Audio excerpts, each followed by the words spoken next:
Hello all, it's Anne here and welcome to this new live. First things first, I will check that this started to work and I have a new microphone. Okay, cool, it works. So yes, welcome.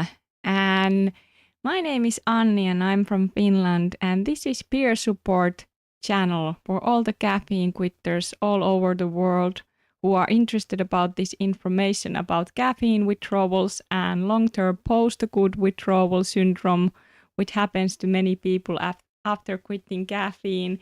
And that is information that I have been sharing here on my channel already some few years. And I also have been sharing my own recovery journey after long caffeine addiction.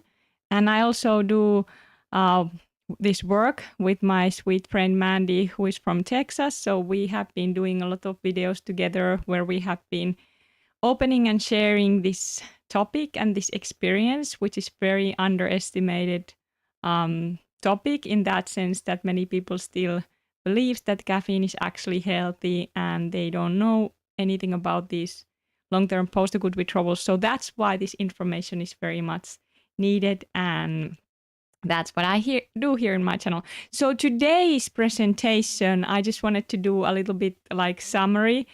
For some of you, this is already something that you already know, but just like healing from this long-term caffeine addiction and the turning point of the PAWS, which comes from post-acute withdrawal syndrome, and kind of mirror my own recovery because I think I'm there in the turning point pretty much now.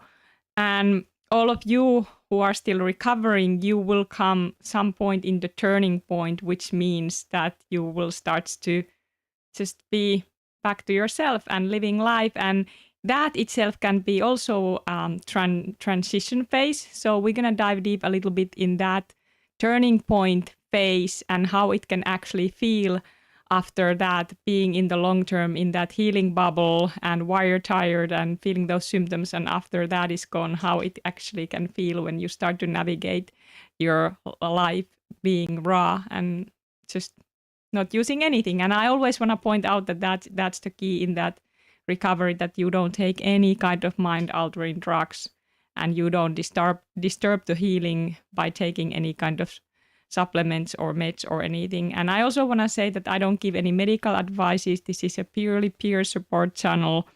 So I share my experience, and you can see a lot of other experiences here in the comments if you watch my videos, how other people are also going through the same. So we're gonna go right in the presentation. You know, I love these presentations. Okay, so here we go. So healing from long-term caffeine addiction, the turning point in PAWS recovery. So what happens years later when your body and mind are still adjusting in the healing journey? So for many people, caffeine wasn't just a habit. It was how they managed energy, mood, and stress. So when it's gone, the body needs to completely learn how to create balance naturally. And that's what this rewiring PAWS, which comes from the word post-acute withdrawal syndrome journey, is really about. Rewiring, new rewiring, those terms that I like to use. So what caffeine does to the nervous system, shortly. This is very short. If you are interested about more deep biochemical information about post-acute withdrawals, I will link below this live a good videos where you can check out. And I have been also making many other videos about this topic in my own channel. I have a playlist called Caffeine Withdrawal PAWS, so check that out if you are interested.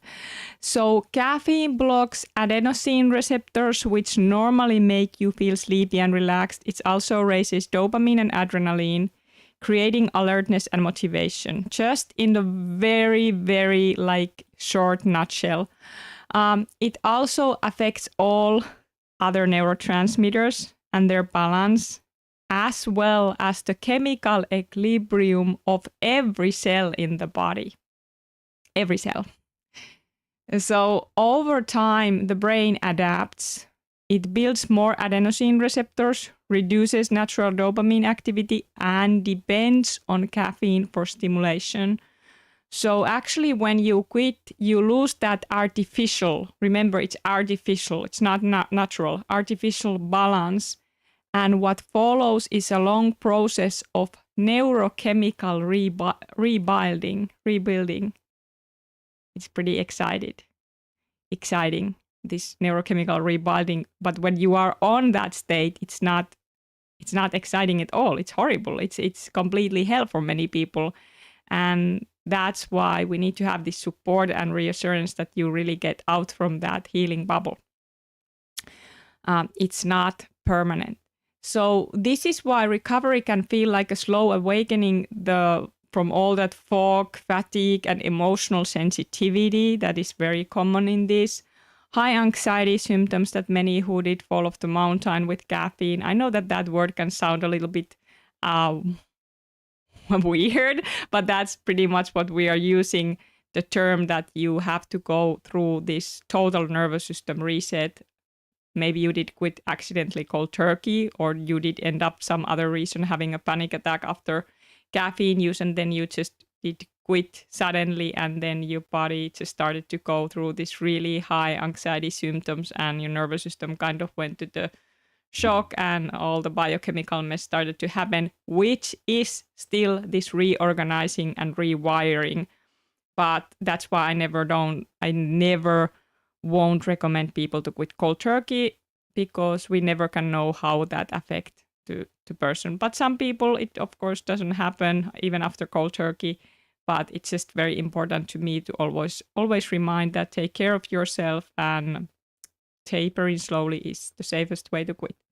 Okay, so these all symptoms, as horrible as they are signs that your nervous system is trying to find its natural rhythm again. HB axis is trying to balance itself out.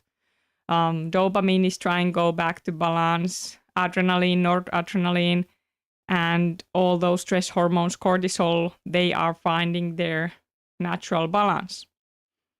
So the long arc of recovery I would have a skills to draw, I could draw you some kind of like map in this, but I unfortunately I don't have that kind of skill. But it's very common that even after first months without caffeine, many people experience, this is many people will experience, and now it's important to also remind that when you quit completely caffeine, completely chocolate included, every single form of caffeine, that you are not interrupting your neurotransmitters in any form of caffeine, you quit it all. And of course, I recommend to quit all mind-altering drugs if you use any others. But many people experience these ongoing symptoms that come and go, windows and waves. And first, it can feel that they are just constant, heavy, all the time there. You don't really have a windows. It can take months before you have your first window, depending on the person and how heavy this is for you and how hard you did kind of fall off the mountain. But it's all healing. And this is what's known as a post-acute withdrawal syndrome, when it can still feel that symptoms in acute withdrawal phase. Yes, acute withdrawal phase can, for some people, say it's like 2 weeks, but in this caffeine quitting journey, it's also interesting that many people in their first 2 weeks, 3 weeks, they don't pretty much see any hard symptoms. So there has to be some kind of timeline about the receptors when they really start to do that rewiring. It's about like 2 weeks or something for many before the brain really starts to, adjust. Like the drug is not getting in. Like that's why many people, they message me, Anni, in first 2 weeks I didn't really experience nothing, but then after that symptoms starts to sneak more and more. Of course, that depends on the person. So withdrawals can of course start like pretty soon after quitting caffeine, but when symptoms really start to hit in, that can take a little while.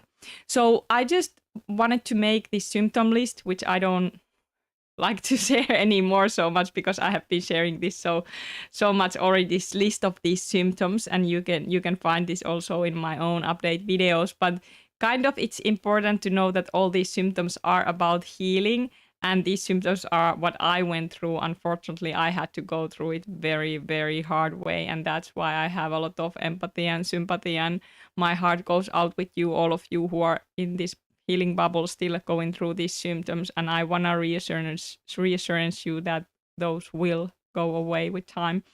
So these symptoms can be including migraines, headaches. This is pretty much where the caffeine withdrawals are known about. What you can look in the mainstream media, many people just think that, oh, when you quit caffeine, it's just a little bit migraines. But it's not like that for so many people. Stomach issues, constipation, diarrhea, acid reflux, stomach pain, vision problems, blurry vision, eye itching, poor vision, heart palpitation, feeling like having a heart attack. That's also how the panic attack in this journey can feel. Skin rashes, neck pain, insomnia, night wakening, frequent urination at night, feeling off, facial pain, all kind of jaw pain, facial pains, all muscles in the like face can also feel weird. All kind of tingling feelings you can have. Speaking problems, trouble finding words, brain feels stuck, feeling that the brain doesn't work. Suicidal thoughts, unfortunately it's very common, but just know those will too pass. Brain in overdrive, feeling that your brain is like in the hype, in the overdrive, that you just feel like everything is too much. Every single stress can be in the beginning. If you do fall off the mountain in the beginning, you can try, if that's helpful for you, try to like eliminate any kind of extra stimulation, meaning like even like wearing sunglasses can be helpful, and just eliminating all processed sugar, every kind of stimulation, just trying to. And I know this is easier said than done if you are in that mess, because I know it can be very hard in that mess to even to live. I know for me it was just, I couldn't do anything. I couldn't even search in the Google. I couldn't even Google search. That's how I was so bad. I just couldn't take the stimulation from the internet. But just know that that is temporary, and just like anything that you can do to even make you feel a little bit easier, like feeling it can be good. Like sometimes it's just moving your body, rocking, facing, whatever you need to do can be helpful. So remember that phase will pass, and you start to have those good windows when you feel better. And then you start to become more and more functional with time. So brain in overdrive, memory problems. Memory problems are very common. Hello, Radio Red October, and welcome. DPD, DR, this is called depersonalization, derealization. It can feel that you don't feel like that you are connected in your body or other people or world around you. That is very normal, very common. It's symptom under the anxiety umbrella, as these many symptoms are, which means that your body is in that survival mood, very high survival mood, when your stress HPA system is just there like all the time firing, but you don't have that calming neurotransmitters dampen that stress axis, HPA axis down. So it's kind of, you feel wired but tired same time, because the dopamine doesn't work correctly yet while it's rewiring itself. So same time you can feel high stress but very flat. It's very normal in this. And remember all these anxiety symptoms that are here. There can be many others, and it can depend on the person. If you have high anxiety, even if you have high anxiety, then you can still have some of these symptoms, or then all of these symptoms. So it depends on the person. But these are very, very normal, what I have listed. Brain zaps, electricity feelings in the brain. You know that our body has a lot of electricity, how it works and how those neurons communicate. So that is all kind of a mess up. You can even think about the electric, what would be the good word? Like think about some kind of electric wire. There's a lot of those connections that when you are in balance, they are all wiring. But in this journey, those wirings are all over the place, so they are not connecting correctly yet. They are trying to communicate, but it doesn't just happen in overnight. So that's how the rewiring basically feels. Like you can have all kind of weird feelings in your brain and body.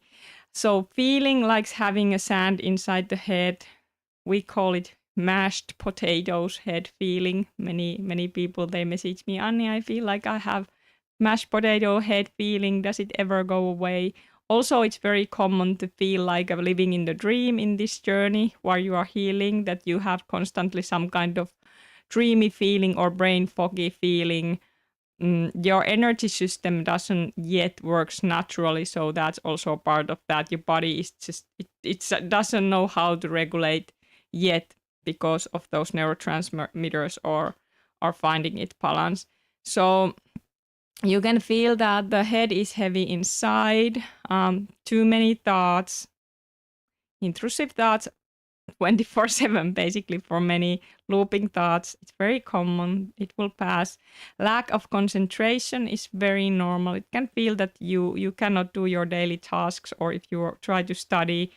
And unfortunately for some of us, we did it so bad that there was no any chance to us to work or study. It was just pure survival. And I know it can be a scary place, especially if you were very functional before and then suddenly you started to go through all this. But just know it's very, very normal, even unfortunate, that caffeine really is a hard drug, and it can do a lot of damage to the nervous system and the brain and the body. And these shocking quittings can be dangerous for some people. It's not anything like nice. But you will heal even if that you did end up this falling off the mountain journey. So detox symptoms are very common, all kind of like diarrhea symptoms and skin detox symptoms. Skin is a huge vessel that our body is detoxing those byproducts of the caffeine poisons. Also, of course, detoxing by pooping is the very, very like natural symptoms in this. But in all the ways your body is trying to detox, even flu-like symptoms are very normal in this journey. Like there it is, intrusive thoughts, like I speak, all kind of very scary thoughts, scary scenarios, thoughts about hurting yourself or others, or that is very common, like the looping intrusive thoughts. Just know that it's not you, it's just the healing, it's your nervous system firing. It's nothing to do who you are, or the real you is there, but you are not just connected to that, if that makes sense. But the real you is there. It's waiting when you are able to connect again. Like meaning that your personality doesn't feel whole, or it may feel that you don't know who you are, or you cannot connect your photos or friends or anything. But it is part of the rewiring. Feeling very tired. This is even common symptom even if you didn't fall off the mountain, meaning that you have just more or less these symptoms. You are functional in your daily life. You can work out, whatever. You may experience still post-acute withdrawal syndrome, but more light. It doesn't mean that it doesn't. Some people still have post-acute withdrawals even years, but their symptoms are just more manageable and more light than us who did fall off the mountain really hard. So tiredness, fatigue, lack of motivation is something that many people still experience, even they are capable of functioning in their daily life. And then I just want to remind of those people that that's very normal also, and then just keep it up whatever you are doing and try to stick with your daily routines, workouts, whatever you are able to do, because that's of course will help you get through this and spend time. And then those of us and you who are still in the bad place, if you cannot do any of those, then just remember going through the days when it's bad it's already enough. You don't have to try to do anything more because your system is rewiring itself really hard. So it's very important that you give yourself a lot of acceptance, understanding. And I know it can feel hard, but just know you're not gonna stay like that. It feels in the moment, it feels like forever, and especially if you are around 4 months, 5 months there, where usually many people have that intense peak of the symptoms. That usually it happens around 4 to 5 months. Why it happens in that phase, I have my own theories about based of that science, that there is actually science that every 3 months human body goes through the cycle of deeper healing and rewiring. So that seems to be in this post-acute withdrawals, that it goes for many people like that, that every 3 months, every 3 months to 4 months, you get like a more deeper wave, where your symptoms can be a little bit more intense. And in the beginning, usually it can just, that can be really intense, that wave that happens around that time. But it doesn't mean that you are going back to the beginning. It actually means that it's just doing that really deep healing, rewiring in that time. So fatigue is very normal, no matter are you recovering from the total crash, nervous system reset, or are you just like having milder post-acute withdrawal symptoms? Maybe you are tapering slowly. Fatigue can sneak around even that tapering phase. So if you're tapering, try to keep the tapering speed so that it's manageable. Because if you're tapering too fast, then the symptoms can be overwhelming. So what I do recommend, while you're tapering, when you go slow, you can even sometimes just stop that tapering in a little while. And if you have a lot of symptoms, then you can just wait to when you feel more steady, more stable. And then you feel more stable, then continue to tapering. Because being functional and going through that would be, of course, the optimal. That would be the good. That you wouldn't have to, end up to having this crash, of course, or like anything like that.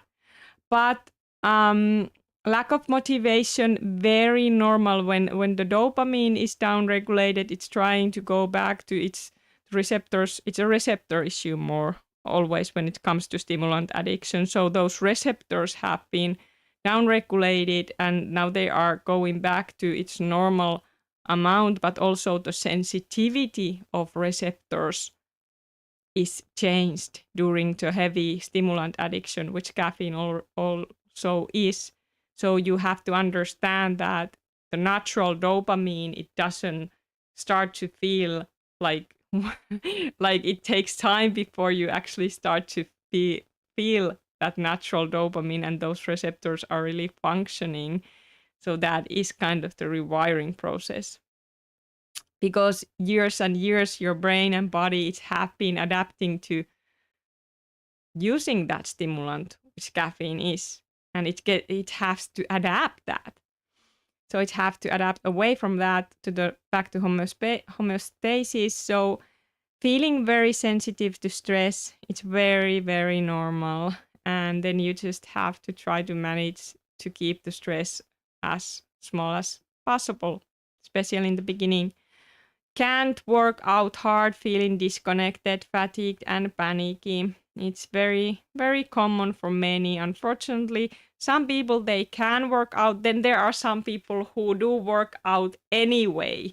No matter how they feel, they still kind of want to work out. I just want to say that it's even if you would work out and it would be ramp up your symptoms. Let's say that you are not in the beginning anymore. You can do that if you just are able to like deal the symptoms. For me, sometimes it was just working out was just too much, and I couldn't never work out the level that I was before because my noradrenaline was so high, but my dopamine was so low. So I always felt like I was just tired but wired. And when I tried to get my heart rate up, it was just a mess because I never felt like that adrenaline, like now I can feel that natural adrenaline when the stress really is able to go high. But in the recovery, I was just not feeling that ever normally. It was like I was in that constant stress state, but still my adrenaline didn't work well, like naturally. And not adrenaline was high, but you also need dopamine to make those stress hormones. So you need dopamine to make adrenaline and noradrenaline. So that is also pretty interesting. So you need dopamine that you can keep your stress levels in balance. But if your dopamine doesn't work right, then body cannot really like keep those stress levels balanced before it works. So that's they all heals in like a connected. They are all connected. So hard periods for women because all the hormones are healing. Progesterone, estrogen, all connected to this journey and this healing, and caffeine, what it has done to those hormones, how it have been messing up those natural balance of those hormones. Lots of head symptoms during ovulation. In ovulation, our women, we also experience those fluctuations of the hormones. I don't know if I spell it right, because the estrogen goes high. But if the estrogen is also connected to dopamine, and if that it doesn't work right, it can just feel like you just go crazy because it doesn't feel like normally. When you normally, usually when you are around your ovulation, you should, as a woman, you should feel your best, like kind of energized, ready to make kids or whatever. But in this journey, it's anything but that for many people, because everything just is not working right. Okay, so cramps, bloating, memories come and go. Memories come and go is very common, and it can be actually pretty interesting to start to have old memories back that you may even not have had before, if you have been stimulated all your life since childhood. Vivid dreams are very common sign that you are healing, your brain is healing, you are seeing a lot of dreams. Nightmares in the beginning especially are common, but then usually later in the journey you just start to see more vivid dreams. But nightmares definitely are common. Even later in the journey you can still have nightmares, night terrors, even sleep paralysis. So not feeling yourself. Yes, it can feel that you just, of course, when you are in that healing bubble, you just feel that everybody else is living their life and they are busy and they have their thing and you are just stuck. That's basically how it feels. And just know that when you get over this, you are not the same. Like you are rewiring your whole system. So you are not gonna be stuck forever, but that's how it can feel. So all of these restless legs, akathisia. Akathisia basically means that inner restlessness. That is really, really common also in stimulant withdrawals and in this caffeine withdrawal too. So the feeling that you need to move your legs, or you just need to rock, or you just have that inner restlessness. That's also to do to dopamine healing, and it is due to everything in this. It's due to adenosine dopamine balance healing, and it's due to also that stress system balancing out. So like we have to understand when we speak about post-acute withdrawals that all those neurochemicals, they work in sync together. So you cannot mess one without the other. Panic attacks are very common, unfortunately. Usually they get less and less with time. Temperature changes in the body that you cannot stand cold or hot. It's very normal, and all kind of weather changes can be challenging. Feeling extremely cold or hot is very normal. No joy or no happiness, we call it word anhedonia. Everybody who watched these support videos probably know what I'm speaking about when I speak about anhedonia. And anhedonia in this journey can be really scary because it can basically means that you don't feel anything. No joy, no happiness, but also no sadness. I did go through that phase too, and it was scary for me because I never had anhedonia before. But it did pass for me, so it will pass for you for too. For sure, it passes for you too. And the constant thirst is also very common in caffeine withdrawal and post-acute withdrawal, that you just feel that you need to drink water even at nighttime. Morning anxiety and panic attacks and just feeling very anxious. Cortisol doesn't also work right yet, so that cortisol that should wake up you naturally in the morning, it can just feel it like you are all over the place. Like the mornings can be just so hard. Sometimes you can just feel anxious and flat at the same time, and anxious and scared, but you don't know what you are scared, but you are just scared. Then also anxiety, depression, it's kind of like sometimes you are anxious, then you are depressed. So it changes, like why you're tired, you feel anxious, you feel depressed. So also feeling like you can't leave the house. Unfortunately, this is happening to many people when they have it bad, that the fear, agoraphobia is so bad that they just cannot leave the house. So they have to order the foods. In the beginning, I also have to order. I was living in the city back then, so I couldn't make food myself. I couldn't even do anything. So then you just need to do what you need to do. You may have to need to order the food in the house because it can be that you cannot even go to the stores. But that will pass. Heavy arms and legs are very common in this because it's just like caffeine affects in all the muscles and the joints and how they also work. So it's very normal. Hi, Thomas. Hey. Pins and needles. I actually learned this word while I was 10 years ago. Actually, now it's been 5.5 years without any caffeine.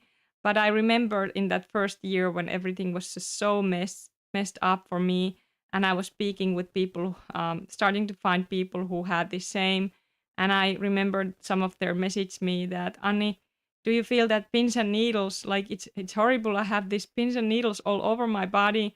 And I didn't know what that meant. I didn't know anything because I barely did speak any English. I only did learn speak English while I was doing this YouTube, while I was recovering, because I thought that I have to start to share this experience and share this information so I can help people. So I didn't know what pins and needles were, and I didn't even want to know. I was just, what is this weird feeling? Like, I just want to get rid of that.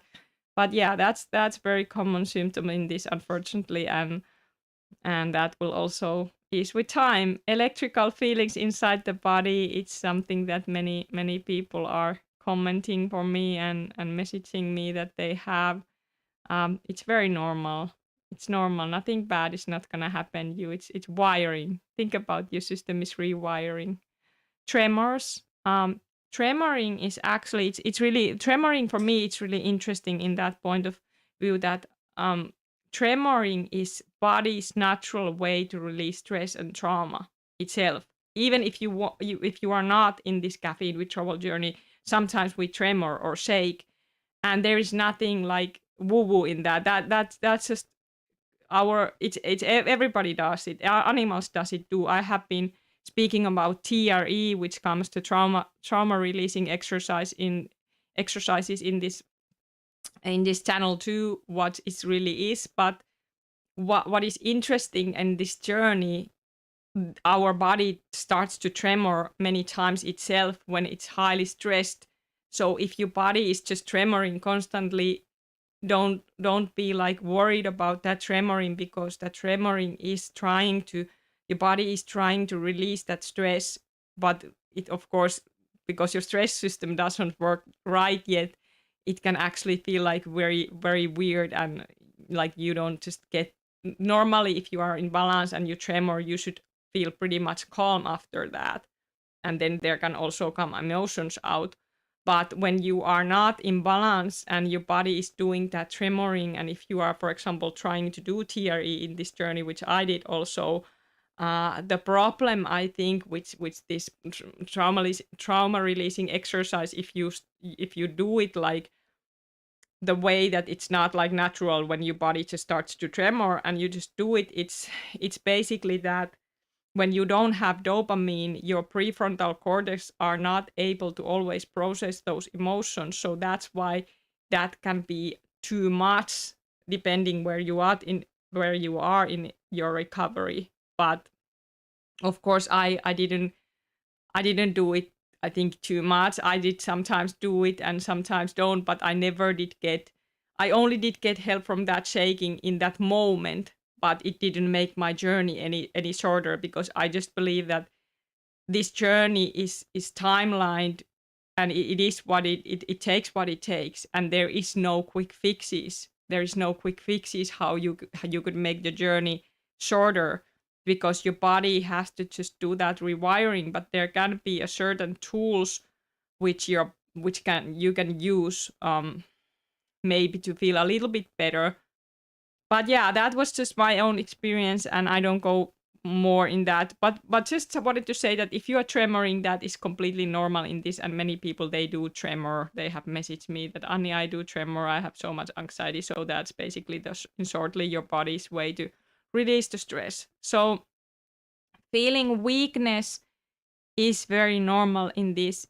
This weakness, if you did quit caffeine, didn't fall off the mountain, you are going through milder post-acute withdrawals, weakness is common symptoms, because your adrenal glands are also healing, all your hormones or your system is just balancing itself out. It's normal to feel just weak.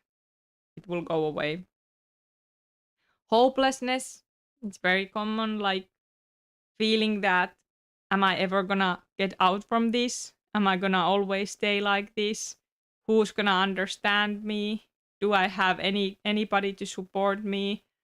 Those feelings are very common. So come to my Discord, guys, if you need support. I will link below this video. I know many of you are there already, so we have a good community there, right? We are supporting each other there, and I'm very grateful for that.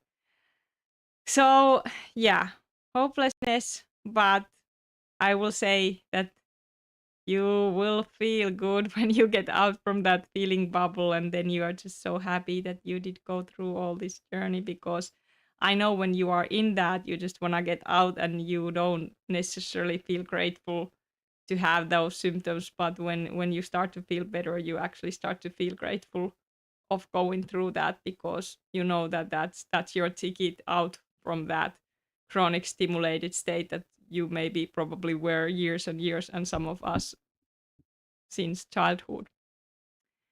So constant worrying, racing mind, part of the anxiety symptoms. Under the anxiety umbrella, you can put these symptoms too.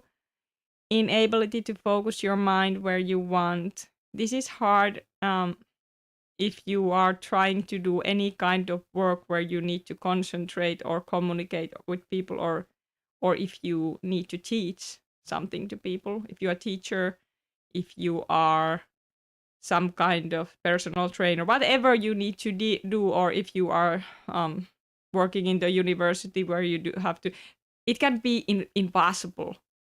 In the beginning, it was impossible focus in my mind.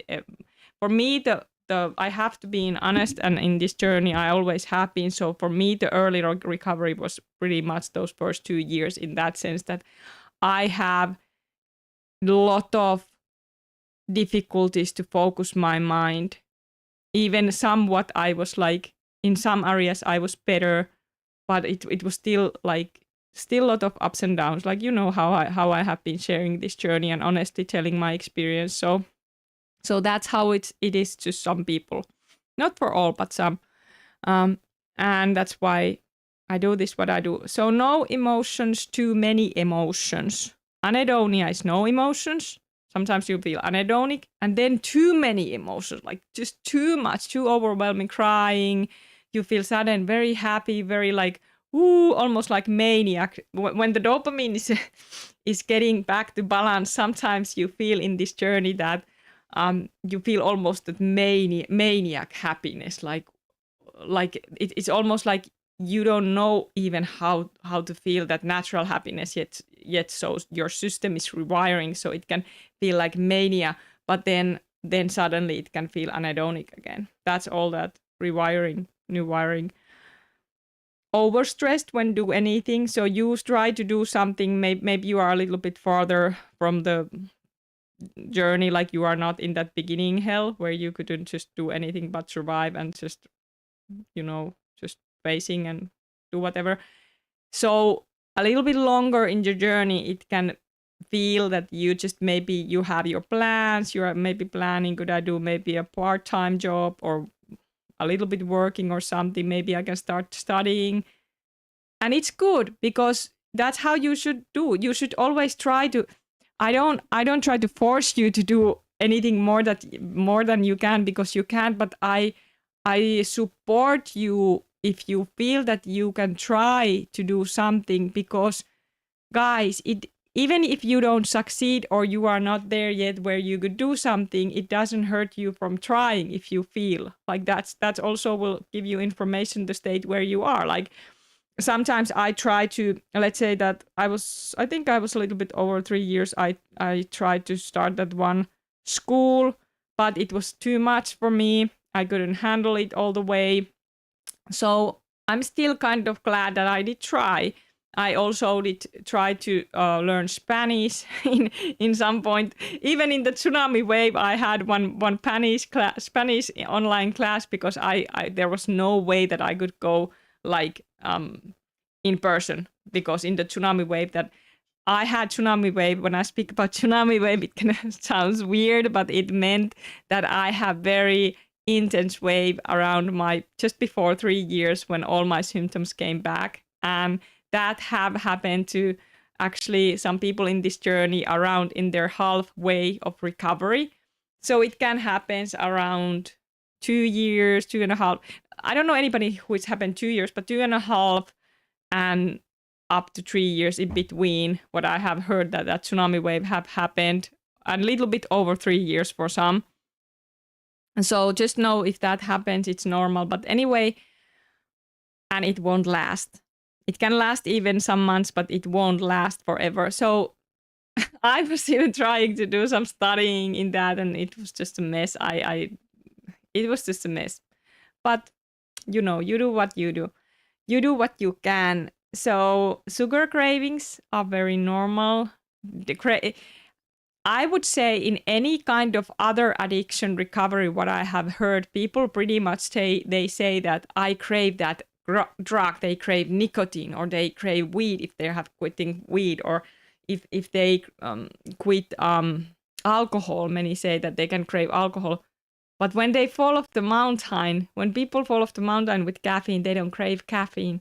Your brain is craving caffeine, but because the experience itself was so traumatic and shocking for those people who did crash, they crave dopamine. We do crave dopamine, any kind of dopamine, because your dopamine is downregulated and it's starting to upregulate again. Adenosine is again upregulated the receptors, and it's trying to go back to balance, which makes caffeine the different drug than any other stimulants, because it blocks the adenosine. Amphetamine doesn't block the adenosine. And caffeine is in so many other ways also different kind of drug, because the byproducts of the caffeine will restore the body. But that's the different life and different story. And read the book Caffeine Blues if you are interested about the basic information what caffeine does. And then here my channel, I also share about that information, what kind of drug caffeine is, what it actually does to our body. But this is more like this like speaking about PAWS and supporting people going through these symptoms. So yeah, craving any kind of dopamine is very normal. And then of course be aware that you don't want to get addicted to anything else in this journey. So that's why I always say that stay away from all mind-altering drugs and of course supplements and meds, so you cannot cause yourself any more hurt or cause like you don't wanna like cause anything to mess your healing. So suddenly cold fingers and feet, back pain and neck pain. Was there neck pain actually? If that's not there, that should be there. Probably I forget to put that, but neck pain is very, very common. I had a lot of that neck pain, back pain. It just comes and goes. It's part of this. Caffeine also affects the opiate receptors. So it affects how you, it kind of works like a painkiller in that sense. It works a little bit like antidepressant. So when you quit caffeine, you actually can start to feel so much pain when your system is rewiring that you just didn't feel before because you were numbing yourself with that drug. So, okay. So it can be discouraging, but you have to remember that this phase where you are now, it's not a permanent phase. It's not. It can be lengthy, but not permanent. So your body is slowly rebalancing step by step, layer by layer, learning to regulate energy. Your body is learning to regulate your energy, your focus, and calm without external stimulation.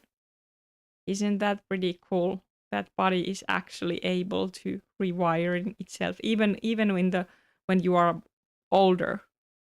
You can do that. But the body can do that. We are not. Our body can do that. Healing from the drugs. So the turning point when the body finally reawakens is like, this is what I kind of wanted to go where I am now in the turning point. And the turning point itself can be sometimes new if you haven't never been in the turning point, if that makes sense. So now let's focus the moment that truly matters, the turning point. And this is a little bit badly said because every single day in the recovery matters. That beginning matters. You have to go through the beginning to get to the end. So that is a little bit maybe not badly placed, but I just want to say that every single day is important and it's recovery day. Every month, every day, day one till day whatever, it's recovery. So, but of course, when you are in the turning point, you get back to living life. And of course, that can feel like just so exciting after being in that coma so long time. Healing bubble. So for many people, this happens years after quitting caffeine. Some years, not months. It can take years. It can take up 6 years, 7 years to fully be able to total reset. I mean total reset. It doesn't mean that you are bad anymore in that state, but it can be that your nervous system is still doing that fine tuning. Even you are already living your life. You are adapting more and more because those neural connections just get stronger and stronger with time. Like you're rebuilding your system. So yeah, so often between 3rd and the 6th year mark, depending how long and how heavily they used it, also depending of the genetics. And did you fall off the mountain? Did you fall off the mountain heavily? There can be a certain factors. Not everybody does fall off the mountain. It doesn't happen to everyone. And there are, I'm pretty sure, which is really hard because we cannot make that kind of studies, that there are some kind of genetics that can affect to that. But we would need to more information about that, and I would be so happy if I could gather with what we are doing now in my group. Also, we are gathering more this information when people are going through this, so we can do a documentation what people are experiencing in this and this month, like 2 months, what symptoms, 3 months, 4 months, 6 months. So then we can do some kind of like map when the time goes by, like after years time goes by, we have a lot of more information. But what I would also like to get more information is there some kind of correlation about those people who do fall off the mountain and maybe our genetics? I don't know, but that of course is hard to get. Hey, Drip Castle King's back on day 2. Hi. Well, don't worry. Don't worry. There is good to do restart. Day 2, you are just going back to the train. That is good. Okay, so what you start to notice then, and this is for all of you, let's say that you heal faster, maybe in some months, some people need more time, but what you start to notice, and this is so cool, when you are healing, when you start to go back, you wake up with natural energy. So that is really good sign. You don't feel any anxious when you wake up with your bed. You feel natural energy without caffeine. I don't know why there is that even word doesn't. It's not even. You feel without caffeine, without anything. You just wake up like, wow, I'm ready to go. Like the normal people should. Normal people, not normal people, but let's say normally. But we don't have normal. What is our normal in our this society? We don't have this normal. Like many people, they just wake up always with, they need to have their cup of caffeine. But when you recover, you wake up without caffeine, feeling natural energy. That's your natural energy that your body is making naturally. So you can focus and get things done without feeling wired or anxious. So this is a really good indicator if you want to measure where you are on your journey. So you can test, can you get a lot of things done or anything done without feeling wired or anxious? Can you just get things done without, like, you just feel, okay, I just do these things and easy peasy. And remember, it's a process for many. Sometimes you have a windows when you can feel that you get things done without feeling weird and anxious. And then sometimes it's still, your body needs a lot of healing. And for some people, this is a constant process that happens throughout the days. The windows and windows and waves happens inside the day. It's not like you have good windows 2 weeks or like it was for me too, like more in the inside of the days. So you feel stress, but it's real, not exaggerated. Oh, what a word! Exaggerated. I don't never know how to spell it. Or jittery. Putting that more simple way, you start to feel natural stress, but it's not that weird stress where you just feel jittery or overwhelmed. You just feel stress that helps you function. Put it that way. So your emotions starts to feel fuller, but also steadier. So in some point in the recovery, you can be in that phase that it's just an emotional mess. More for me, around 4 years, I was still like, it was a lot of that emotional. I was so emotional. I started to feel so much emotions, like I was just crying and happy and this and that. But now definitely, like, I feel very raw emotions, almost like so raw, but it's more like steadier. It's definitely more steadier, but it's also pretty cool and scary it's not scary, but if you have been in that state that you have numbed your system and nervous system since childhood, and you are never, like, it's almost feeling like that you are a child again, and you feel all these emotions and you feel everything, and you are like, wow, actually this is how it feels living life without any substances and drugs. So it's a process that you just have to go through, even in the later of the recovery, if that makes sense. So it's as if your brain has finally learned how to create its own rhythm again. This is what we want. This is what it is. This is where you're going. Your brain finally learns how to create its own rhythm again. Homeostasis. How to deal with life without substances. How to deal with stress without substances. How to usually deal with life without anything.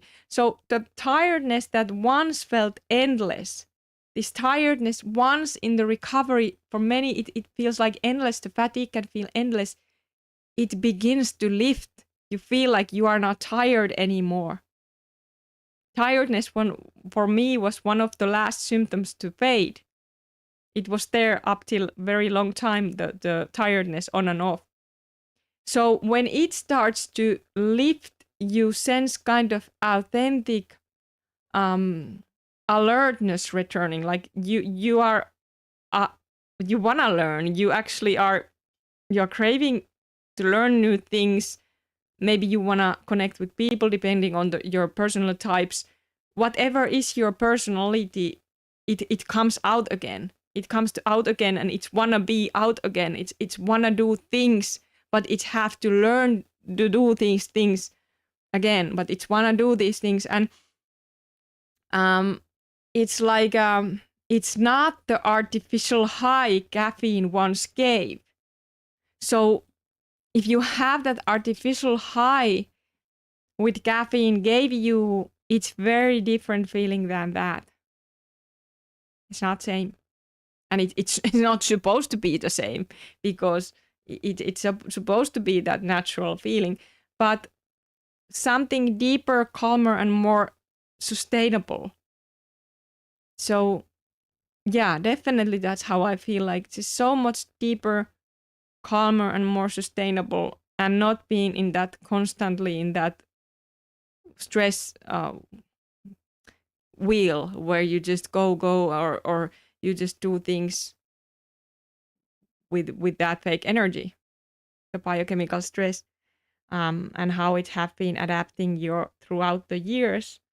So then we're gonna go in the end of this presentation. Hopefully these are not too long. You can comment, well, how do you like this, my presentation? That are these like good length, or would you maybe hope a little bit shorter presentation? I know that sometimes I can be a little bit long-winded, but I just try. I like when I can put detailed information, because it helps so many people when they get to this point, when they are going in that final tuning. What happens in the brain? So neuroscientifically, the turning point reflects the normalization of receptor balance and stress hormones.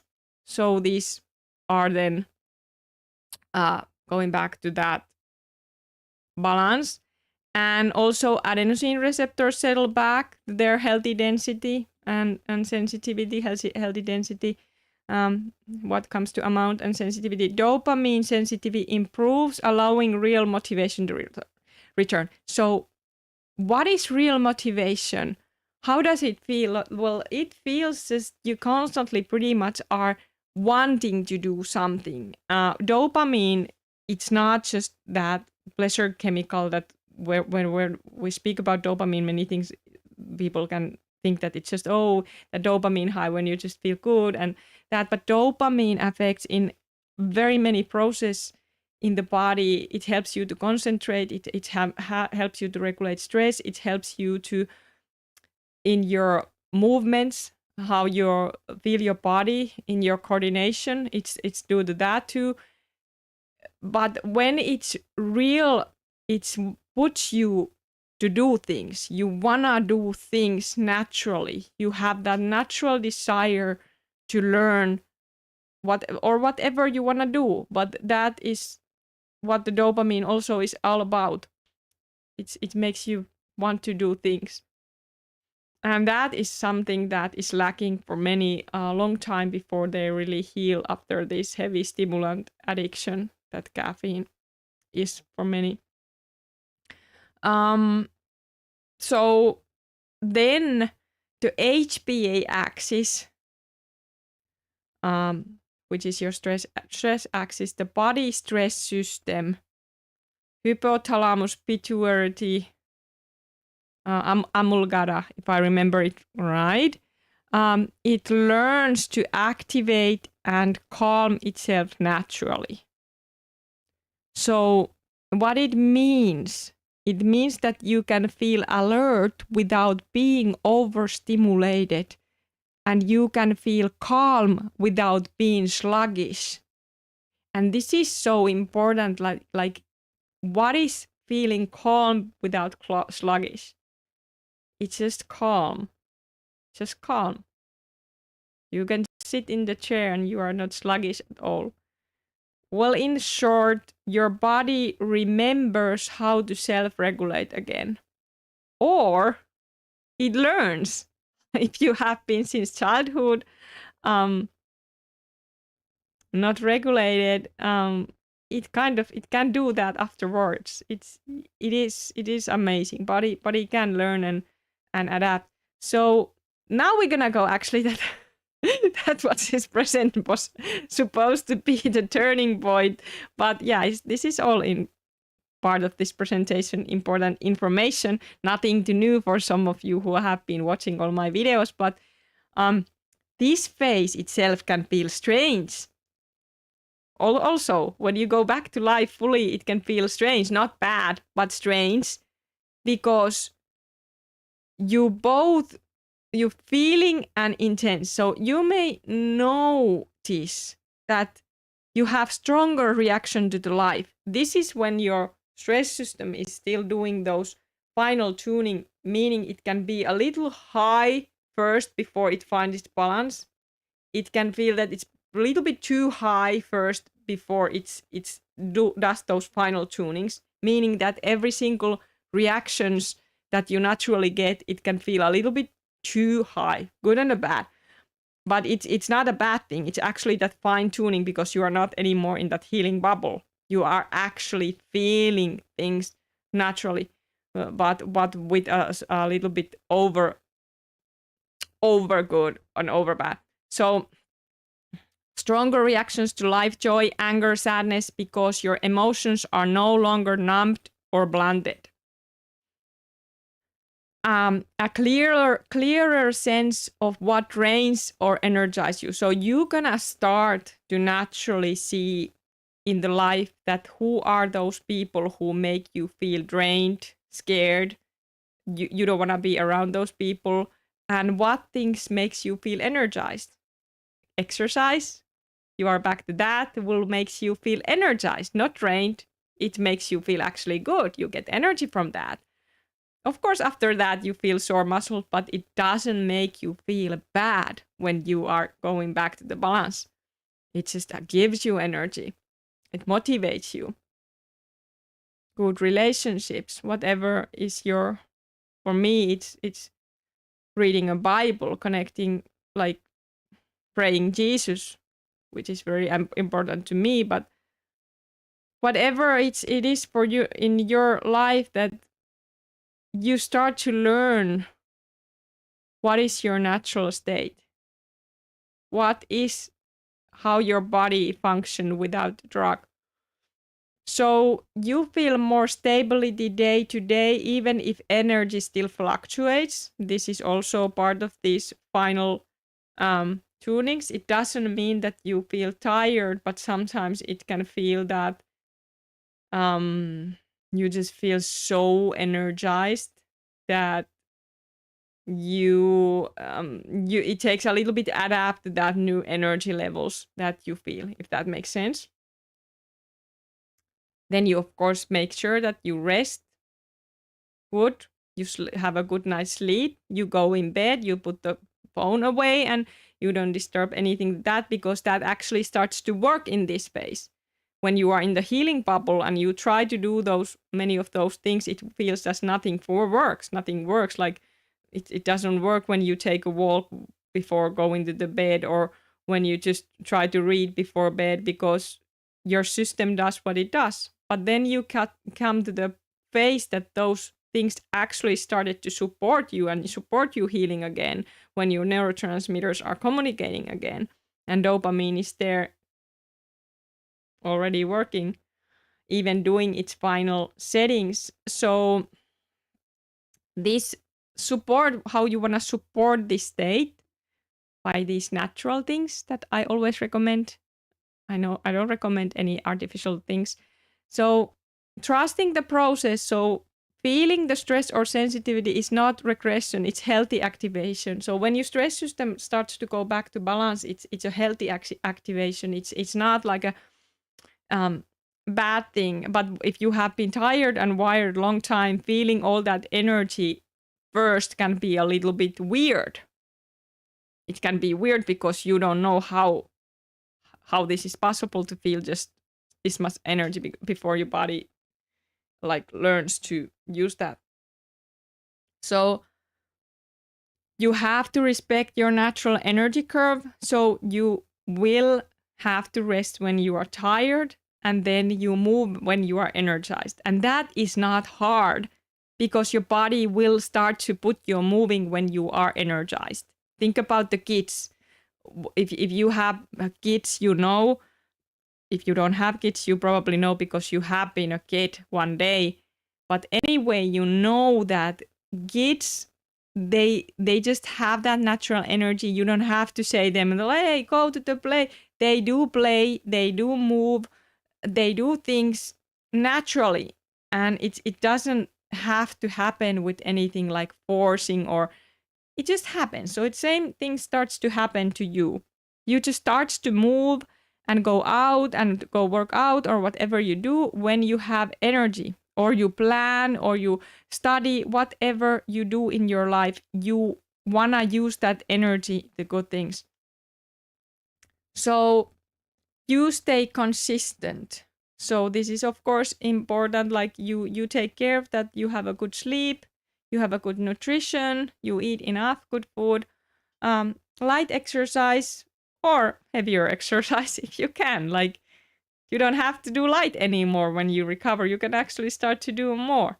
But of course, your body will show you. And emotional connection reinforce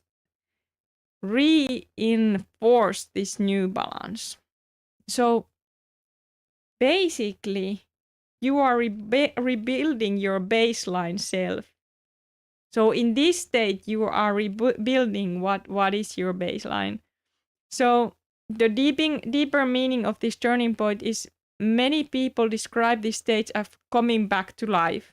And this is how people describe when they heal from this caffeine addiction and PAWS. They say that I'm coming back to life. I don't need your support, Anni, anymore. Thank you for support, Anni, but I don't need it anymore. Bye-bye. And then I'm happy because that's where I want you to go. Of course, you can stick around, but when you recover, you are not sticking around with these videos. I promise you. You don't need, like, there is nothing that you need. Your body is supporting you, like meaning that you don't need any drugs. You just live your life and you get everything. Like you get energy from the food. When you rest, you get good sleep. But it's not anymore that struggle where you need reassurance, and that's where I want to see you, where you go. And then you start to like feel things fully again, not filter it. Like it's not filtered through caffeine's lens. Stimulants, which caffeine also is, and it's a drug and a hard drug, heavy drug. There's so many names that I could call caffeine, but what I do call also is underestimated drug. That slowly with time change the person's personality. And you are not looking your life the same way. So there's a new appreciation for quiet mornings. Your mornings can be just quiet. You feel calm, but ready to go. You have steady focus, and you have natural deep tiredness at night. So in this turning point, what you may notice that your sleep is so deep, you don't wake up anymore all the time. You don't have to wake. It's just so deep, and you just really feel that cortisol is starting to work right, because that cortisol starts to wake up in you're in the morning, but you don't feel anxious. You don't feel anxious. So you will realize that the real energy is not a spike. This is I think the very important thing for all of us to learn who have been in stimulant addictions and any kind of addictions, that real energy is not a spike.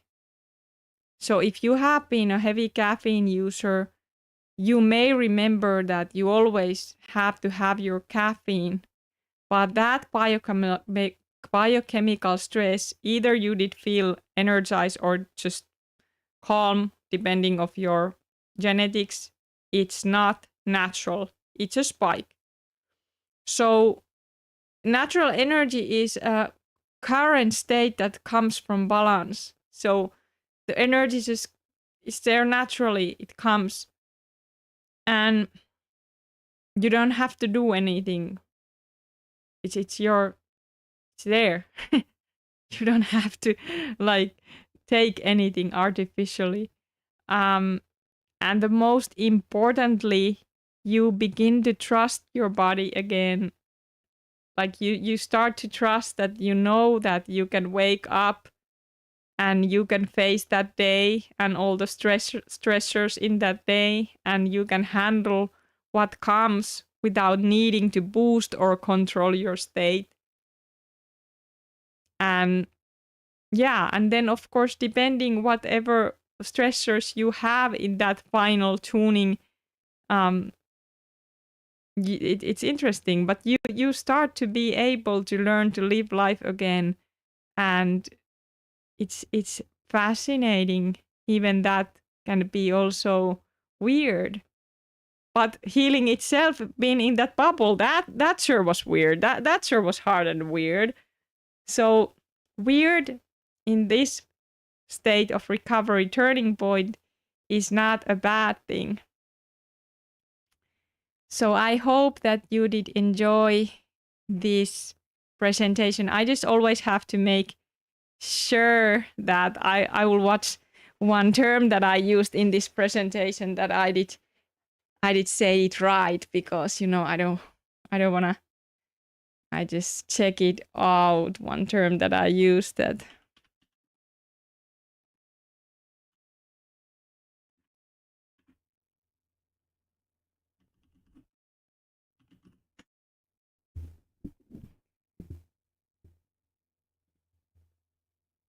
Yeah, so when I speak about that HPA axis, so it stands actually from hypothalamic pituitary the adrenal.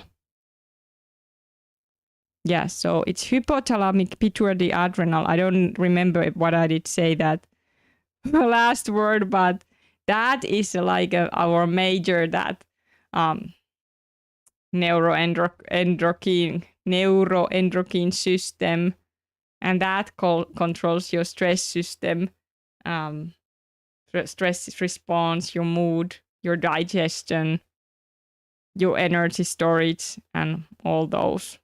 So it's like a hypothalamus that are in the brain, and pituitary gland just like below the brain, and then also adrenal glands are top of the kidneys.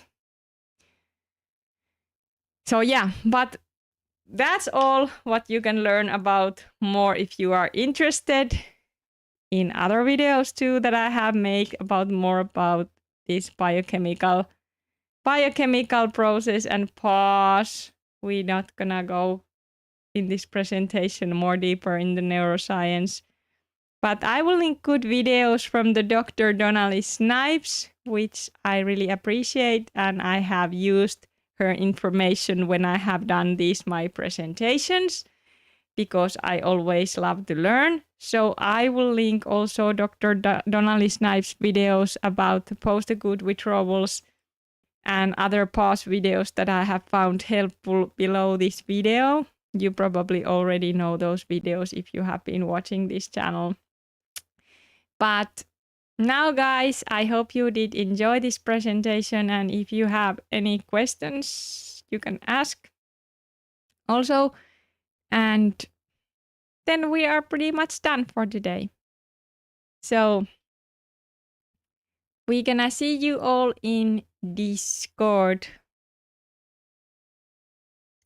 Or not maybe all, but some of you I always see there in the chat. So keep it up, guys, and just keep going. It will get better and better, and you got this good.